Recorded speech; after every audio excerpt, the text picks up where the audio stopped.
Happy WNBA Monday, Callie Finn. We haven't spoken in 2 weeks because I was away celebrating my birthday. Happy birthday to me. But so much has changed, Callie, since we've spoken. Yes. Like, substantially. It's crazy. Like, a week off shouldn't impact things this much, but it did. And so we're going to start with the team that you cover because, Callie, I remember maybe less than a month ago, we were talking about whether the Aces could make the playoffs. Like if there was any chance that they might miss. And now, Callie, they are on a 10-game win streak, Callie. 10 games. Yeah. And they have moved up to the number 3 spot. They've overtaken the New York Liberty. They've overtaken the Phoenix Mercury. And the only teams above them are the Minnesota Lynx, who they're not going to catch. But the Atlanta Dream is right above them, who they are only a half game behind. So them and Atlanta have the same number of wins, but they're a half game behind. And the Aces are going to play tonight. So if they do win, they can clinch a playoff spot, but also they would end up with one more win over Atlanta if they win. Yeah. They won't move up to 3 because their win percentage they won't move up to 2 because their win percentage would still be slightly less than Atlanta. I checked the figures, but they already own the head-to-head tiebreak over Atlanta, and then they're going to face Atlanta on Wednesday. So they have a chance. They control their destiny. If they win the next 2 games, which would then put them at a 12-game win streak, they would have the number 2 seed, Callie. This is a team that was once 9th in the standings, and now they have a chance at the number 2 seed, Callie. 100%. I think after one of the most recent victories, I asked Becky Hammond, I'm like, do you feel a little like vindicated after this one? Like, do you feel like, haha, I knew this was going to happen. I knew that we were going to peak at the right time because the front office was saying that. Becky said it. Team president Nikki Fargas said it a few times when they didn't make any moves at the trade deadline. She's like, we feel like we have enough. We're going to be peaking at the right time. We have, we have Alyssa Smith that we added. We have Dana Evans. We have all these different things that they were signing. And so many people were like, it's not enough. Like, this looks terrible. And now look, I mean, this is the longest win streak the WNBA has seen since 2021. It's definitely the longest win streak this season. And it's so funny to like look at all the things that are kind of peaking. Like, there's a photo of Alyssa Smith. She has really kind of like, I feel like, found her groove in the starting lineup and helping to just like space the floor for the Aces. It's a lot of like little things that she's doing. And then there's Asia, who is obviously on a ridiculous tear, like in most recent game, 36 points and 13 rebounds to extend that win streak. So it's a lot of things. Dana Evans is doing crazy stuff on the bench. She's averaging like 19 points over the last 2 games. She's been leading the bench. I won't touch on Aaliyah because she's kind of struggling, but Kirsten Bell has also been pretty strong in the starting lineup. So it's all these different things. Like the move to bench Jewel for Kirsten Bell is paying off because I think Jewel kind of just like thrives on having these moments, like these pockets to impact the game. And she can really do that when she leads the second unit. So it's a lot it's going right at the right time for the Aces. And that's something that's really interesting to me. Yeah. And I mean, the GM, or rather not the GM, the president, Nikki Vargas, she was really highly criticized for those comments about sort of saying they have everything that they need, which regardless of whether they turned it around or not, I just kind of thought to people, what do you expect her to say? Right? Like, she's not going to say we're missing pieces. This is a team that has Asia Wilson, who is the best player in the world, and a large reason for why this turnaround has happened. During the 10-game streak, Callie, Asia's numbers are bonkers. In the last 5 games alone, the last 4 out of 5 games, she's had 30-point games. 4 out of the last 5 games she scored 30 points. She's just been on an insane tier like these last 10 games. And I'm just like, okay, Asia, and it's not just her. I'm so glad you kind of walk through everybody who has been contributing.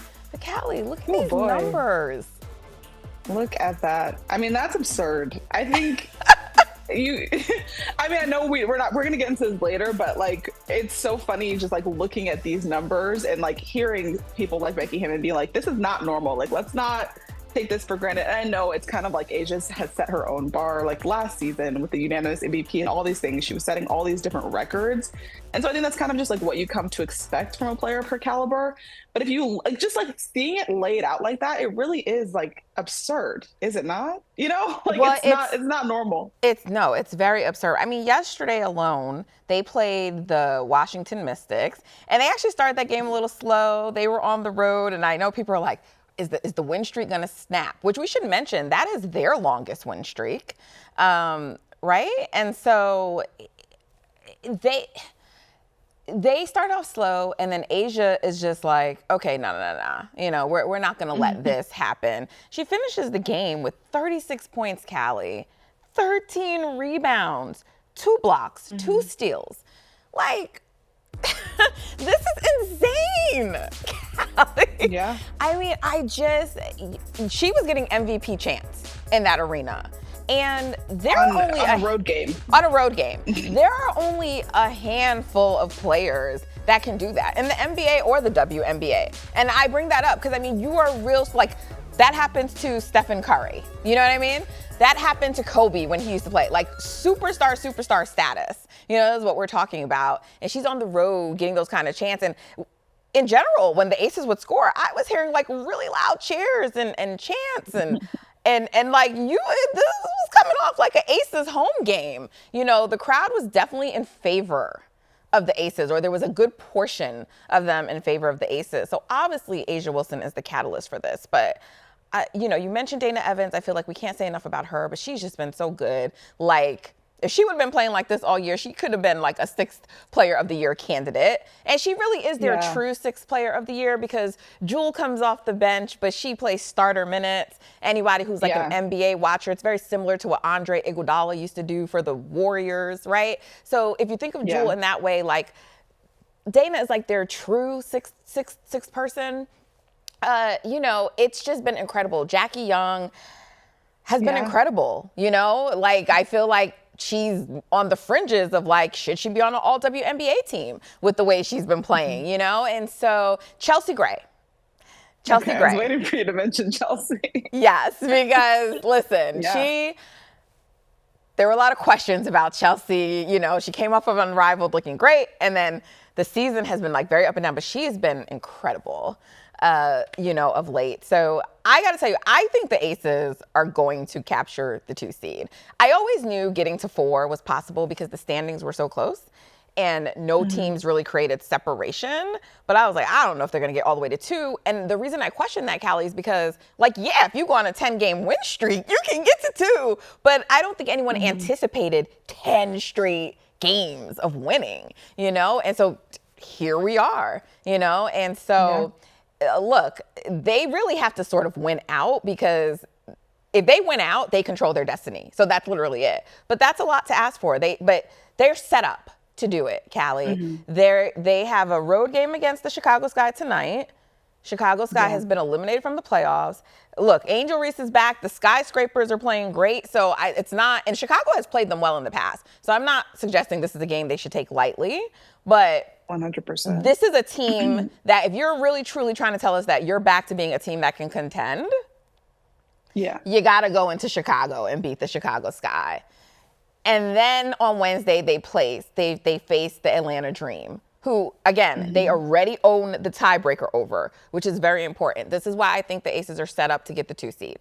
They already own the tiebreaker over Atlanta. So even if they lose the game on Wednesday, Atlanta also has to, like, win out.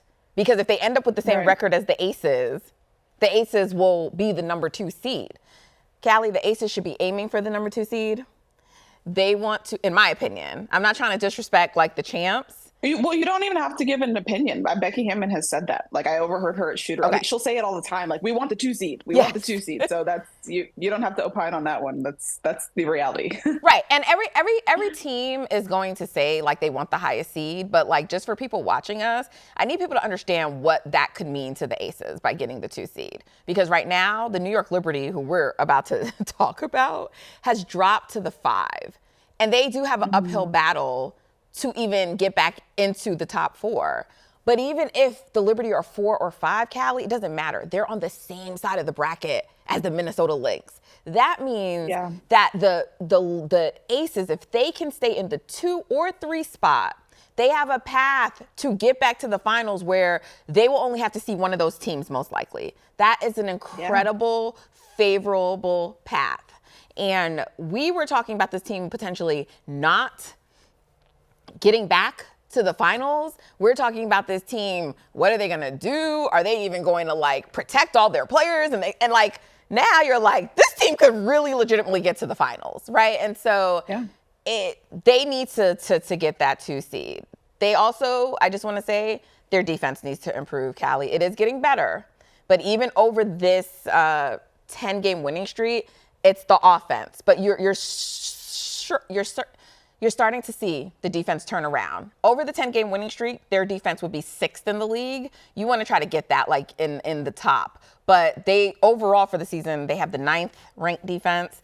And only until the last couple of games, they still were like 9th. So now the defense is improving. So their offense is where it needs to be. The focus needs to shift to the defense if they truly, truly want to be a serious team in consideration for a championship. So the Aces. But the Liberty, a team that the Aces played on the first opening weekend, their first game of the season, and that they have not been able to beat in a very long time. I mean, they did beat them once in the playoffs last year, but they have not been beating the Liberty. Like their record against them of late and the last several games, it hasn't been good.